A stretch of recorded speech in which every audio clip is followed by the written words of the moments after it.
Right Pawan. So ఇప్పుడు అంటే మామూలుగా ఇప్పుడు తెలంగాణలో దాదాపుగా ఇప్పుడు రైతులకు అంటే 3 విడతలుగా రుణమాఫీ అయితే చేసింది సో తెలంగాణ ప్రభుత్వం. అండ్ ఇప్పుడు 4వ విడత రుణమాఫీకి సంబంధించి కసరత్తు అయితే చేస్తుంది. సో అందులో అంటే చాలా మందికి కూడా కొంతమందికి అర్హులైన వారికి రైతులకు రుణమాఫీ అనేది అందలేదు. అందులో అంటే ఆధార్ కార్డులో తప్పులు దొరలడం కానివ్వండి, రేషన్ కార్డు లేకపోవడం కానివ్వండి, ఇలాంటి వాటిల్లో అన్నిటికీ సంబంధించి కొన్ని తప్పిదాలు జరగడం వల్ల కొంతమందికి ఆగిపోవడం జరిగింది. సో వీరందరికీ కూడా 4వ విడతలు రుణమాఫీ చేయాలని చెప్పి నిర్ణయం తీసుకుంది. ఇది దసరా లోపే కార్యక్రమం అంతా పూర్తి అవ్వాలి అని చెప్పేసి సీఎం రేవంత్ రెడ్డి కసరత్తు అయితే చేస్తున్నారు. చూస్తే దసరా లోపు 4వ విడత రుణమాఫీ పూర్తి చేయాలని తెలంగాణ ప్రభుత్వం భావిస్తోంది. అందుకు అవసరమైన కసరత్తును ముమ్మరం చేస్తున్నట్లు సమాచారం. రేషన్ కార్డులు లేకపోవడం, కుటుంబ నిర్ధారణ కాకపోవడం, ఆధార్లో తప్పులు దొరలడంతో పెండింగ్లో ఉన్న రైతుల సమాచారాన్ని సరిచేసి 4వ విడతలో రుణమాఫీ చేయనున్నారు. ప్రస్తుతం కుటుంబ నిర్ధారణ ప్రక్రియ వేగంగా జరుపుతుండగా ఈ నెలాఖరు వరకు డేటా అప్లోడ్ పూర్తి చేయనున్నట్లయితే తెలిసింది. దసరా పండుగ లోపు 4.25 లక్షల మంది రైతులకు రుణమాఫీ చేసేందుకు ప్రభుత్వం కసరత్తు చేస్తున్నట్లు విశ్వసనీయ వర్గాల సమాచారం. ఈ మేరకు నిధుల సర్దుబాటుపై ప్రభుత్వం దృష్టి సారించినట్లు తెలుస్తోంది.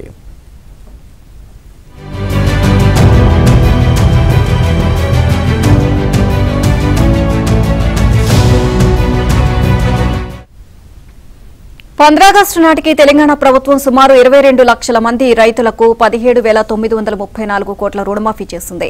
అయితే రేషన్ కార్డులు లేని రైతులకు, కుటుంబ నిర్ధారణ కాని వారికి, ఆధార్ బ్యాంకు ఖాతా పుస్తకాల్లో తప్పులు దొర్లిన రైతులకు రుణమాఫీ చేయకుండా పెండింగ్ పెట్టారు. తెలంగాణ వ్యాప్తంగా కుటుంబ నిర్ధారణ కాని రైతులు 4.28 లక్షల మంది ఉండగా ఆధార్ ఇతర సాంకేతిక సమస్యలు ఉన్న రైతులు 1.26 లక్షల మంది ఉన్నారు. ఇక మొత్తం కలిపి 5.54 లక్షల మంది రైతుల ఖాతాలు పెండింగ్ లో పెట్టారు. పంట రుణమాఫీ CLW యాప్ను ప్రత్యేకంగా రూపొందించి వివరాలు కూడా అప్లోడ్ చేయాలని మండల వ్యవసాయ అధికారులకు బాధ్యతలు అప్పగించారు. ఓవరాల్గా ఈ అంశానికి సంబంధించి మరింత సమాచారాన్ని మా కరెస్పాండెంట్ నరసింహరావు అందిస్తారు. నరసింహరావు, పూర్తి డీటెయిల్స్ ఏంటి 4వ విడత రుణమాఫీకి సంబంధించి?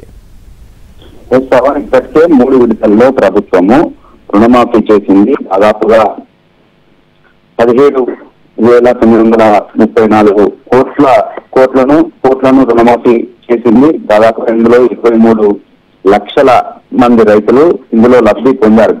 అయితే ఎంతో ప్రతిష్టాత్మకంగా చేపట్టినటువంటి ఈ రుణమాఫీలో కొన్ని సాంకేతిక కారణాల వల్ల మరికొందరి రైతులకు రుణమాఫీ జరగలేదు. సో ఈ నేపథ్యంలో అర్హత నుండి రుణమాఫీ జరగనటువంటి రైతుల జాబితాను సేకరించేటువంటి పనిలో పడింది ప్రభుత్వం. సో అందుకోసము మండల వ్యవసాయ అధికారులకు బాధ్యతల్ని అప్పగించింది.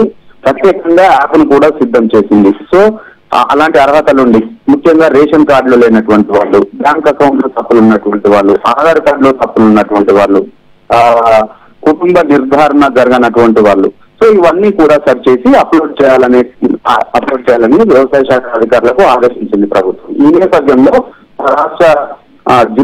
రాష్ట్ర వ్యాప్తంగా అన్ని మండల కేంద్రాల్లో ఉన్నటువంటి మండల వ్యవసాయ అధికారులు సో ఈ ప్రక్రియను అయితే వేగవంతంగా చేస్తున్నారు. దాదాపుగా అట్లా సాంకేతిక కారణాల వల్ల అయిపోయినటువంటి రైతుల సంఖ్య దాదాపుగా 5.5 లక్షల మంది ఉంటుందని తెలుస్తుంది. సో వారందరినీ కూడా అప్లోడ్ చేసి ఈ వచ్చే దసరా నాటికే వారందరికీ కూడా రుణమాఫీ చేసేటువంటి ఆలోచనలో దాదాపుగా 4.5 లక్షల మంది రైతులకు చేసేటువంటి ఆలోచనతో ప్రభుత్వం ఉంది. అందుకోసం వేగంగా అడుగులు ముందుకు వేస్తా ఉంది. Thank you Narasimharao, thanks for the updates.